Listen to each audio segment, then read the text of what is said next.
Interview Expert est aujourd'hui du côté de Sangatte pour une compétition UFOLEP. Eh bien oui, nous retrouvons une tête de liste du top pilote des années, on va dire 80-90. Monsieur Arnaud Demester, merci dans un premier temps de me recevoir chez vous tranquillement. Comment ça se prépare effectivement une compétition comme demain? L'UFOLEP, pour vous, c'est quelque chose d'important? Non, pas vraiment, c'est vraiment pour dire de m'amuser, on va dire. Et en fait, je viens en UFOLEP pour passer du bon temps avec les copains. On est à l'apéro le samedi soir pour sortir le camping-car. Et voilà, c'est vraiment de l'amusement pour moi. Et là, j'ai vu le circuit. Apparemment, ils ont fait du bon boulot. Ils ont bien arrosé et tout. Ils ont bien refait le circuit. Et c'est toujours un plaisir de venir rouler sur le terrain de Sangatte. On a une préférence entre la terre et le sable, après toutes ces années? Ah bah j'ai toujours une préférence pour le sable évidemment, ouais. mais j'aime bien aussi rouler dans la terre. C'est quoi les sensations de différence? Que ce soit sur les sauts, que ce soit sur les virages, c'est complètement différent votre manière de piloter? Oui, bah dans le sable, on est plus sur l'arrière, on joue plus avec les trous. Hein. Le circuit dans le sable est beaucoup plus défoncé que sur la terre. Et sur la terre, c'est différent, il y a un peu plus de sauts et le circuit change moins que dans le sable. En fait, quand on roule dans le sable, une heure après, le circuit est complètement différent, il y a beaucoup plus de trous et la piste a complètement changé par rapport à une course de terre où du matin au soir, c'est quasiment les mêmes trajectoires et le circuit change pas trop. Il y a un petit peu de trous, mais c'est pas énorme que dans le sable. C'est vraiment d'heure en heure, le circuit change totalement. Monsieur Demester, si aujourd'hui vous auriez à donner quelques informations sur un pilote qui désire effectivement faire du motocross, vous lui proposeriez dans un premier temps de partir sur du sable ou sur de la terre?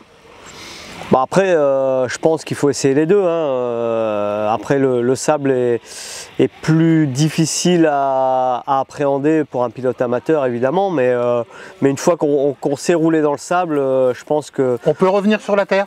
Oui, bien sûr, on peut faire les deux. Mais je pense que pour un pilote amateur, c'est toujours plus difficile de débuter dans le sable. Mais après, par contre, quand on sait rouler dans le sable, on prend presque plus de plaisir à rouler dans le sable que sur la terre, quoi.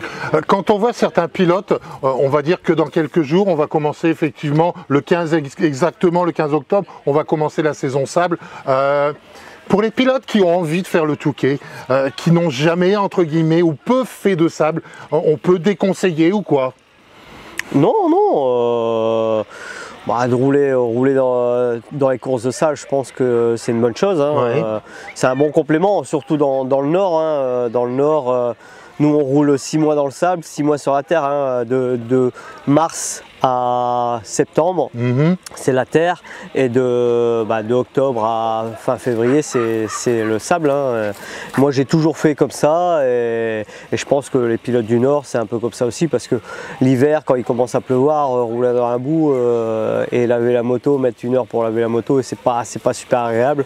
En plus les motos prennent cher dans la boue que dans le sable. Il y a moins de... Bon, ça s'use, mais c'est différent en fait. Les motos s'usent différemment que sur la terre, quoi. On peut dire effectivement que le Touquet pour vous reste quelque chose d'important, mais que la première compétition, celle de Berck, pour vous ça a été un rendez-vous important?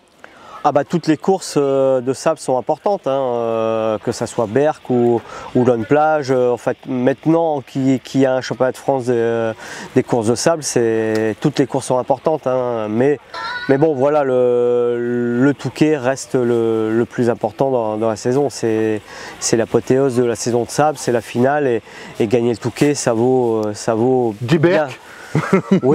Oui, quand on gagne le Touquet, c'est le Touquet, voilà. C'est la course qu'il faut gagner. Quand on doit en gagner qu'une, c'est le Touquet, quoi. Certains pilotes parlent effectivement que Berck, au niveau technique, c'est un parcours plus court, plus technique que le Touquet. Pour vous, c'était une peur le Berck par rapport au Touquet?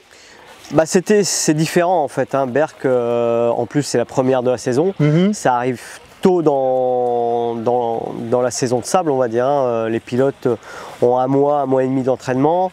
c'est des courses c'est vraiment la course différente de tout le championnat, puisque c'est des manches de 25 minutes plus de 20 minutes plus un tour, oui. Et la finale 25 minutes plus un tour. C'est vraiment des courses très dense et rapide. On doit être rapide, que sur des courses d'endurance c'est différent. C'est 3 heures ou 2 heures et demie.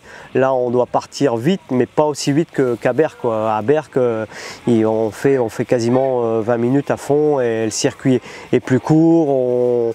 On est en train de tout le temps on double des pilotes. Et votre préférence c'est quoi? Ah bah pour moi c'était les courses d'endurance. Je m'entraînais pour les courses d'endurance, mais pour nous les pilotes de sable, une course comme Berck, c'est difficile parce que le cœur monte très haut dans les tours, enfin dans les pulsations, et des courses comme le Touquet, le cœur va monter en moyenne à 160, 165, qu'une course comme Berck, c'est plus 180, 190 pendant 20 minutes, quoi, 20-25 minutes, qu'une course comme le Touquet ou les courses d'endurance, c'est 150, 160 de moyenne sur 3 heures, quoi. On va repartir effectivement vers la dernière compétition de ce championnat, c'est le Touquet. L'année dernière, vous avez fait la partie vintage, vous finissiez 4e si je ne m'abuse, 5e, avec un problème technique, une vitesse qui ne passait pas. Cette année, on repart sur le vintage, ou vous m'aviez effectivement dit la dernière fois que vous aimeriez bien revenir sur la course du dimanche, qui cette année sera le samedi.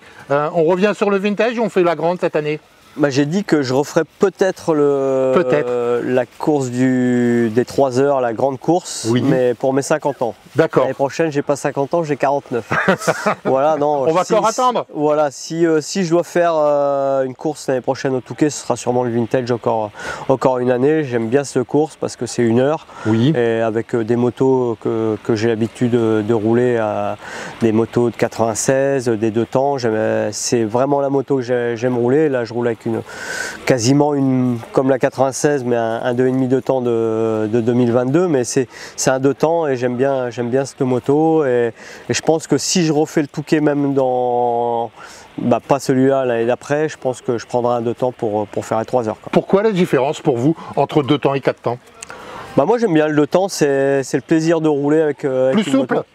Non, c'est presque plus violent, il y a un peu moins de puissance, ça arrache un peu moins les bras qu'une 450. Oui. Mais j'aime le 2 temps, j'aime bien ce moteur agressif, et je trouve que c'est une moto joueuse par rapport à un 4 temps. Le 4 temps c'est plus lourd, c'est plus pâteau, on va dire. Bon, maintenant les 4 temps sont quand même ont évolué, et c'est vraiment des motos, des grosses motos, on va dire.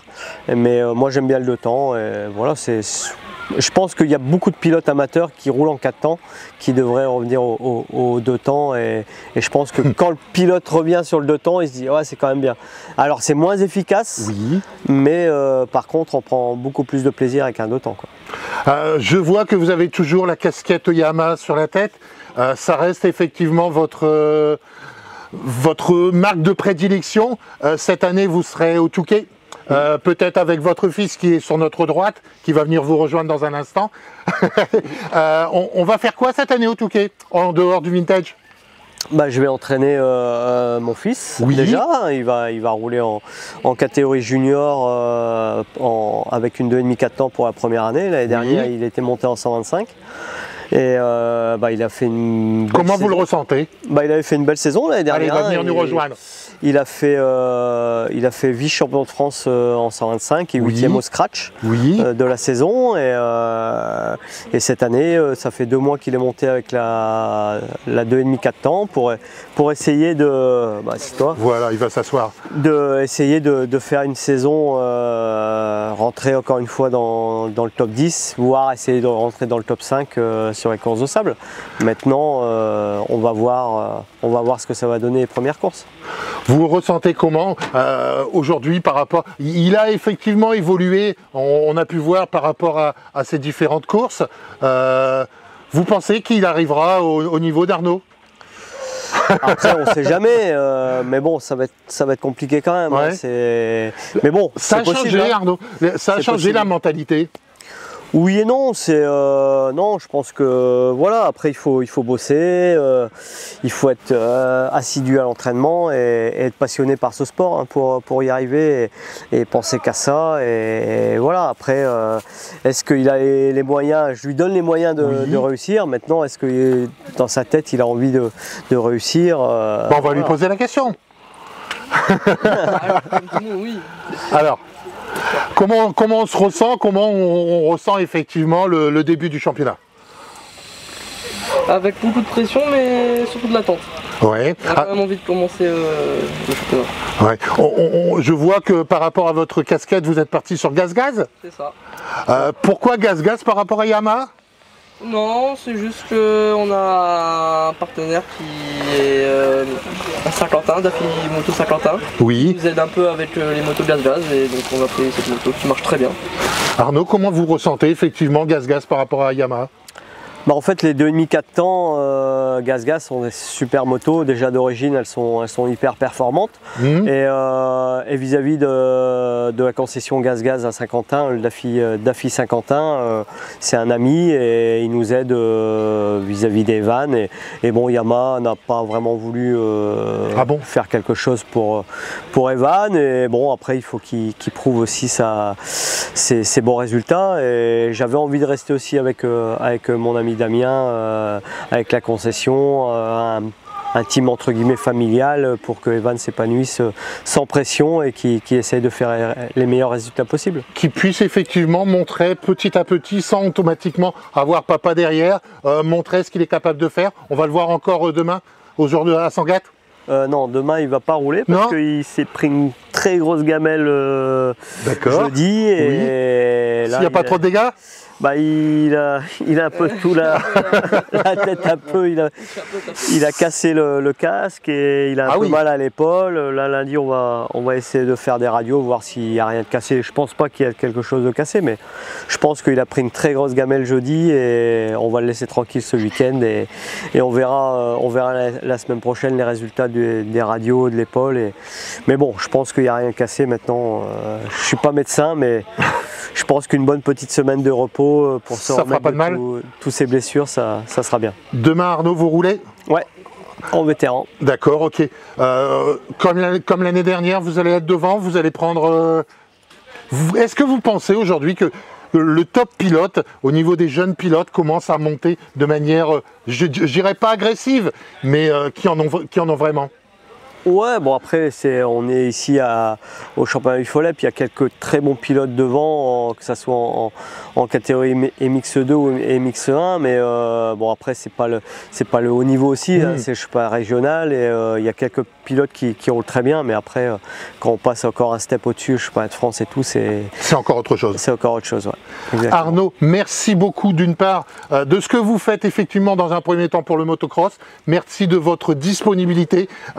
Il est vrai aujourd'hui que c'est quand même assez difficile d'avoir des pilotes qui sont aussi agréables aux interviews. Je tenais à le dire parce que vous êtes quelqu'un de très accessible, très sympathique, tout en ayant effectivement les titres que vous avez eus avec autant de simplicité. Merci pour ce que vous faites d'une part pour le motocross et pour la région des Hauts-de-France. C'est gentil, merci beaucoup.